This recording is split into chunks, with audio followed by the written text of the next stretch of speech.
you're like me, you probably want to have a lean, healthy body, earn at least $120,000 a year doing something you actually love, and have beautiful relationships with yourself and those around you. Unfortunately though, in today's day and age, being overweight is easier than being fit. Being broke is easier than being rich. And living alone is a lot easier than living with someone you love. Or is it? What if I told you that being fit, rich, and in love was actually easier and a lot more natural than being fat, broke, and alone? And what if I showed you how being on track with your goals throughout the year could become your default mode of operating? Because in this video, you're gonna get the 7 secret tactics that I use every day to not hate myself and to have a leaner physique, a higher net worth, and to have more loving relationships faster and easier than by simply wishing and hoping. Because look, everybody wants these things, but most people just don't have a roadmap to actually get them. So my promise to you is that by the end of this video, whatever it takes to be fit, rich, and in love, and ultimately whatever it takes to be happy and successful with your life, is gonna be yours for the taking. So here we go. Secret tactic number 1. When I first quit my job and started working for myself, I was struggling really hard just to get by financially because my attention was all over the place. And not just that, but my attention span was so bad I couldn't even watch full-length YouTube videos like the one you're watching right now. At first though, I didn't think scrolling on Instagram or watching random YouTube videos of cats and dogs was actually negatively affecting me at all. I thought it was just something I could do and get away with it. But the more I actually experimented with watching long form videos like the one you're watching right now, and the more I cut down on short form social media content like TikToks and 15-second Instagram stories, the more productive and happier I became. All right, secret tactic number 2. Now, considering you'll spend 1/3 of your entire life sleeping, and considering how well you sleep affects how well you go throughout the rest of your day, it really makes sense to learn how to optimize what you're doing during that time asleep.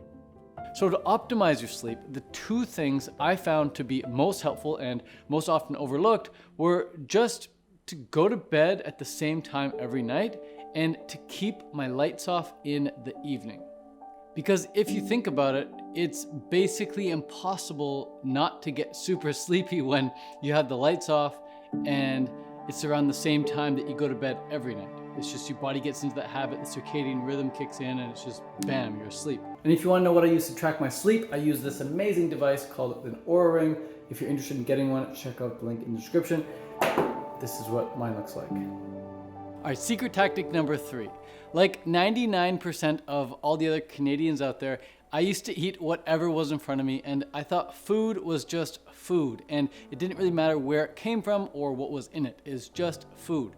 And at the same time, when I was eating like this, I had major uncontrollable mood swings. Like I would get angry, and I always thought it was just my personality. I thought having a short fuse and a really big temper, like a few other people in my family, was just hereditary, and there was nothing I could do about it. That was, of course, until I discovered a raw food diet. And after just a couple days on a 100% raw food diet, my mood swings were replaced with great moods. I went from always gaining weight to being able to stay lean so much easier. And ever since then, the less cooked food I eat, the better I feel.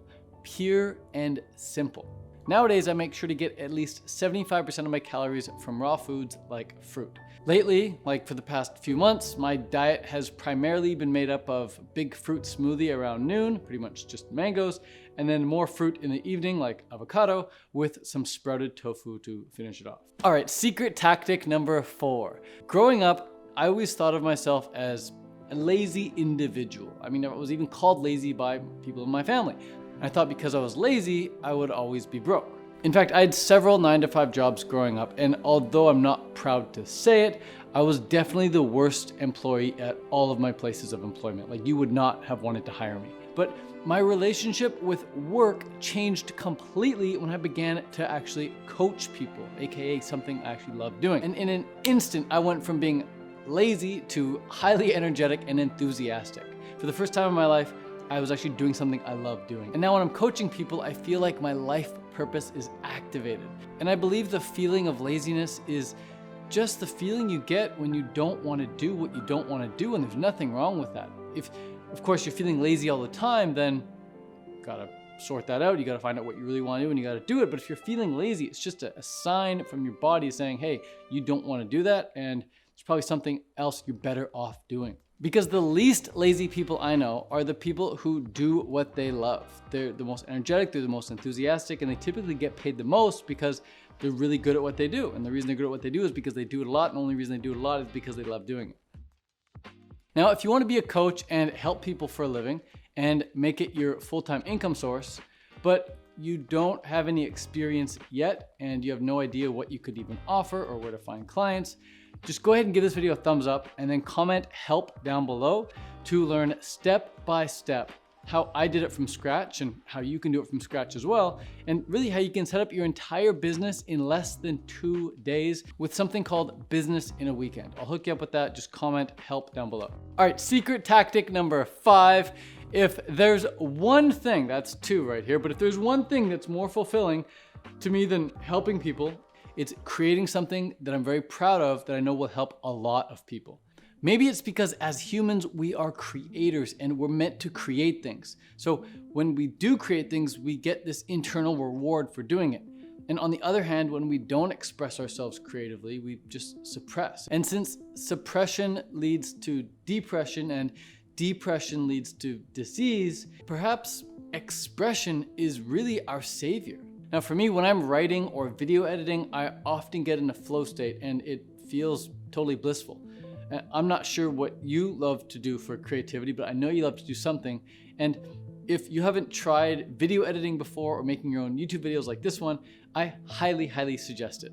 But whatever you like doing for creativity, if you do it every day, you'll love your life so much more. You'll have so much more fun because you're creating something. It's spontaneous, it's rewarding, it's fulfilling, as opposed to just going through and following orders and just doing what you're told all the time. All right, secret tactic number 6. Recently, I learned how scientists have proven that, in the lab at least, the easiest way to stress out a human cell isn't to starve it, hurt it, or isolate it, but to simply constrain it and not let it move. Immobility was proven to be far more stressful for a cell than starvation, pain, and isolation. And it's probably because with movement, a cell can actually go out there and find food, avoid pain, and get connected with other cells. But without any movement at all, the cell has no chance and it just gives up and dies. So just like birds were meant to flap their wings and monkeys were meant to swing branch to branch, humans are meant to walk, run, have sex, and climb. But what do we get told to do from a really, really young age? Sit down and stay still. And me, at age 31, before I got my walking desk treadmill, I did the math and I found that even if I worked out for an hour each day, I was still immobile for 23 hours a day, just sitting there. Ew. Now that I walk on my treadmill when I'm at work though, I get in about 5 to 6 hours of walking each day. I feel so much more like an athlete and less like a computer nerd. I feel more human. And as a result of all the walking I'm doing, I find I sleep much better and I stay a lot leaner, despite being able to eat a bit more, just because of the sheer amount of calories that I'm burning when I'm on that treadmill. So whether you want to run, row, dance, lift weights, or walk, just find a way to move and move and move every day. All right, secret tactic number 7, last bit, home stretch. I used to wake up every morning and try to decide what I was gonna do that day, but I never felt confident with the steps I was supposed to take, and as a result, my actions were very timid and my effort towards my goals felt pretty futile. And then I heard a story about a CEO who met a successful business consultant. The consultant told the CEO that he would charge him $10,000 to double the CEO's business over the next 30 days. The CEO, though, was skeptical and didn't want to pay the $10,000 in case it didn't pan out. The consultant said, "No problem, let me work with your team, let me work with your employees for free, and if what I do with them actually works and you make back at least $20,000 within the next 30 days, you can send me a check for $10,000. If it doesn't work, you don't have to send me anything." The CEO agreed, and 30 days later, the consultant received a check in the mail for not $10,000, but $30,000.